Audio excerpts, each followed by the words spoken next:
La Carta Costituzionale e l'ordinamento giuridico italiano non consentono di trovare scorciatoie dove celebrare i processi. Lo ha detto il vicepresidente del Consiglio Superiore della Magistratura Michele Vietti ieri a Cosenza, dove ha incontrato magistrati e avvocati della città calabrese. Vietti ha ribadito che i processi si celebrano solo nelle aule di tribunale e non sui giornali o nelle trasmissioni televisive. Il vicepresidente del CSM poi ha tenuto una lectio magistralis all'Unical.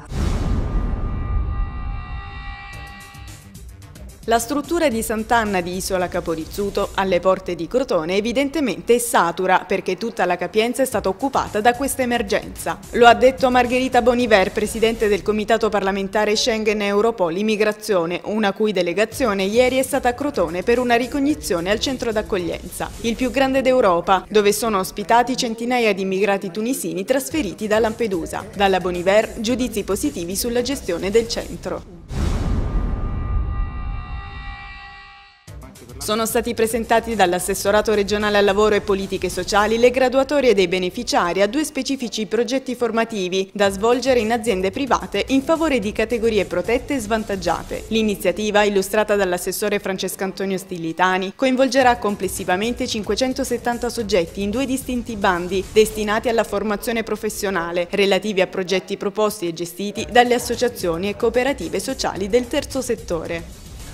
Abbiamo coniugato quello che sono gli interventi dell'inclusione, cioè della volontà della Regione di aiutare i soggetti più deboli, in particolare gli ex detenuti che sono emarginati o i disabili non vedenti e non udenti, con il mondo del lavoro.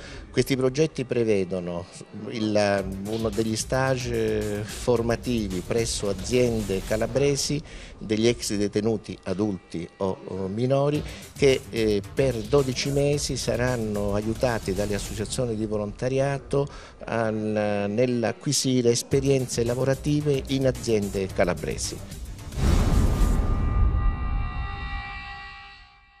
Incontro dibattito ieri a Reggio Calabria sul tema dell'occupazione alla presenza del presidente della Commissione Lavoro e Privato della Camera Silvano Moffa. Presenti anche il sindaco Giuseppe Raffa e Nino Foti, capogruppo PDL nel medesimo organismo parlamentare. Si è parlato delle proposte di legge di iniziativa parlamentare che prevedono la possibilità di creare nuova imprenditoria giovanile. C'è l'intento, ha dichiarato Moffa, di dare una prima risposta organica al tema della disoccupazione che in Italia si attesta intorno all'8,7%.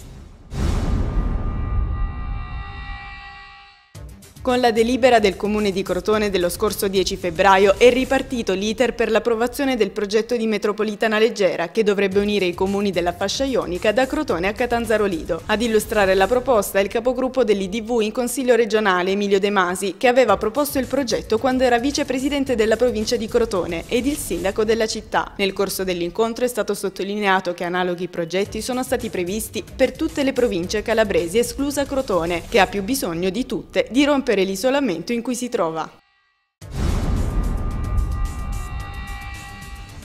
È la studentessa Sonia Talarico del Liceo Scientifico di Crotone, la vincitrice del concorso nazionale Una metafora per la ricerca, promosso dall'AIRC e dal Ministro dell'Istruzione e dell'Università. L'iniziativa era rivolta agli studenti di tutta Italia delle scuole secondarie di secondo grado, statali e paritarie, in occasione della Giornata Nazionale per la ricerca sul cancro. Nell'aula magna dell'istituto stamani è stato presentato anche il libro del regista Fabio Salvatore, Ti cerco da sempre.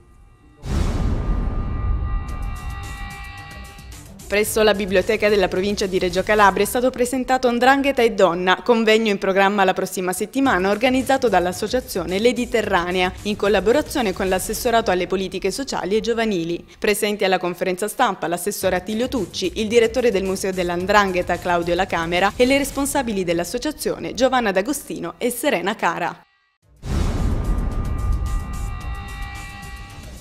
È stato firmato a Reggio Calabria un protocollo d'intesa tra la provincia e l'Istituto di Agraria Ferraris di Palmi per la realizzazione di un orto botanico che sorgerà su un terreno di proprietà della provincia adiacente allo stesso istituto. Per la dirigente Carmela Ciappina, la firma di questo protocollo rappresenta un importante passo verso il miglioramento dell'offerta formativa dell'Istituto Agrario di Palmi.